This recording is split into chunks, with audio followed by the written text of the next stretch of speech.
राज्याचे कृषी मंत्री माणिकराव कोकाटे आणि त्यांचे बंधू सुनील कोकाटे यांना न्यायालयाने 2 वर्षांची कारावास आणि 50,000 रुपये दंड अशी शिक्षा सुनावली आहे।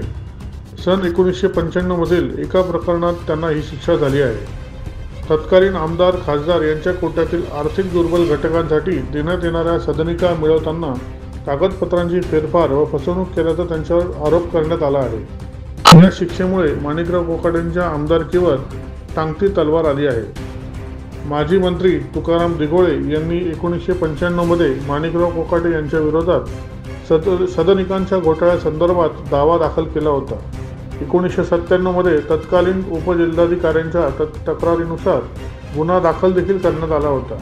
या केसचा निकाल तब्बल 29 वर्षांनी आज लागला आहे।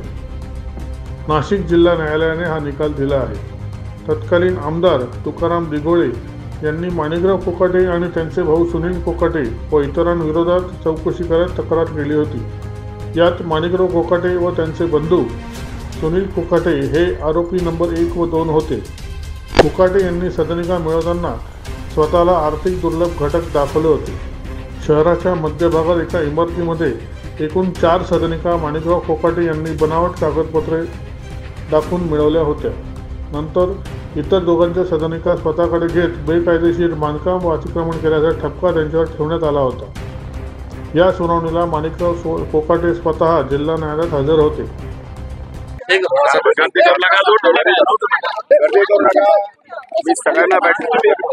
दादा तुम्ही 2 मिनिट मागे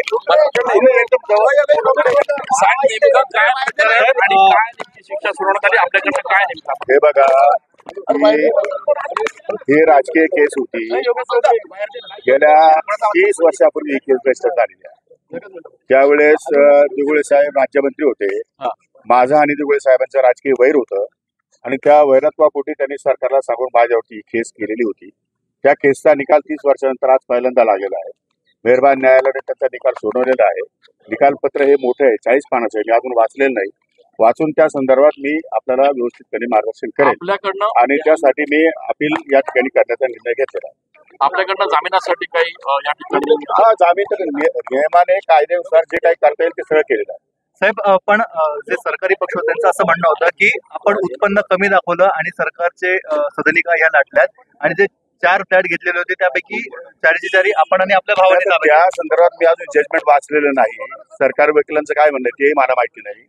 मी जजमेंट वाचलेलं नाही आणि ते जजमेंट वाचलं की मी तुम्हाला त्याच्यावरती सविस्तर या ठिकाणी देऊ शकतो। पण आपल्या शिक्षेची जी आता हे सगळं प्रकरण समोर आल्यानंतर आता राजीनाम्याची मागणी देखील लगेच होऊ शकते ना। काय राजीनाम्याची मागणी होऊ शकते, पण त्यासाठी अपिलेट प्रोव्हिजन आहेत। राजकीय दृष्ट्या देशामध्ये अशा प्रकारचे अनेक निकाल झालेले आहेत आणि त्या दृष्टिकोनातून मी अपिलामध्ये जाणार आहे, हायकोर्टामध्ये जाणार आहे।